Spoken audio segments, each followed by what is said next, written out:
Je voudrais faire trois remarques. La première, le débat est tout à fait passionnant, il me semble.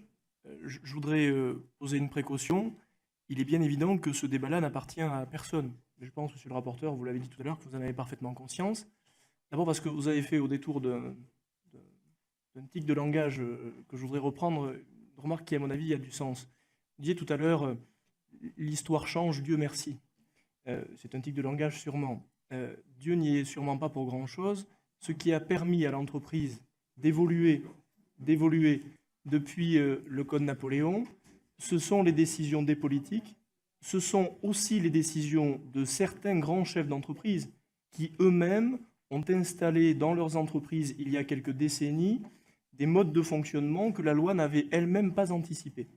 Et c'est la loi ensuite qui est venue reprendre à son profit et à son bénéfice ce que des grands capitaines d'industrie, notamment, ou d'autres grands chefs d'entreprise avaient su faire. Et donc, si je dis cela sur le ton de la plaisanterie, c'est pour dire à quel point, à nos collègues de la majorité, il est utile parfois de se souvenir qu'il faut un peu d'audace, qu'il faut quelques acteurs pour ouvrir des portes, de sorte à ce que nous ouvrions les débats. Et c'est ce que vous êtes en train de faire. Et pour tout vous dire, il y a des points sur lesquels je ne suis pas en accord. Je pense que, notamment dans l'exposé des motifs que vous faites, qui est tout à fait intéressant, vous avez tendance à flirter un peu trop avec une idéologie.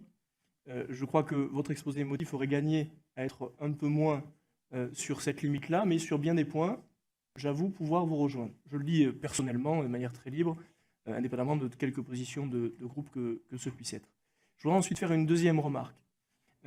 Chers collègues, le sens de l'histoire, d'abord j'ai un problème avec cette formule du sens de l'histoire, vous me permettrez de le dire, d'abord parce que c'est tout à fait contraire à l'idée même que les hommes puissent construire l'histoire, et puis ensuite dans votre bouche, j'ai une petite tendance à penser que lorsque vous prononcez la phrase ou le vocable de sens de l'histoire, c'est parce que vous prétendez le détenir. Et vous ne détenez pas le sens de l'histoire il est détenu par le pays, par les citoyens, par ses acteurs et par l'ensemble des parlementaires. Et donc je pense profondément qu'il faut que ce débat s'installe et qu'il n'y a pas de problème de chronologie.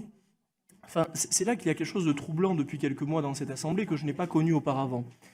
La vraie chronologie, ou plutôt la chronologie respectable, c'est en effet que des parlementaires ouvrent des brèches, ouvrent des débats, et qu'ensuite des spécialistes viennent nous dire ce qu'ils en pensent. Mais ce n'est pas l'inverse. Ce n'est pas une commission de spécialistes, aussi respectable soit-elle, de venir nous dire sur quel sujet il nous faut porter le regard.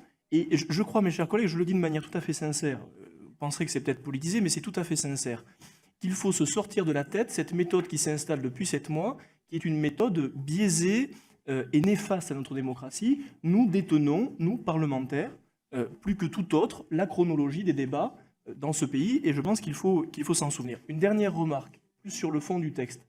Il me semble qu'il serait nécessaire, monsieur le rapporteur, que vous puissiez, dans la discussion, distinguer deux niveaux de votre réflexion. Le premier niveau concerne la réorganisation des liens au sein de l'entreprise. Et le deuxième niveau, et je n'y donne pas de priorité, concerne les liens entre l'entreprise et l'extérieur de l'entreprise. C'est ce que vous évoquez sur les liens citoyens, ce que vous évoquez sur les liens avec les territoires.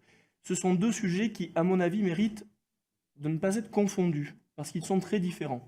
Il y a les nouvelles règles à instaurer au sein de l'entreprise et les nouvelles règles à instaurer de l'entreprise avec la vie citoyenne, avec l'extérieur. C'est une remarque de forme qui, je pense, dans la réflexion à ce stade très général de nos débats, peut être utile.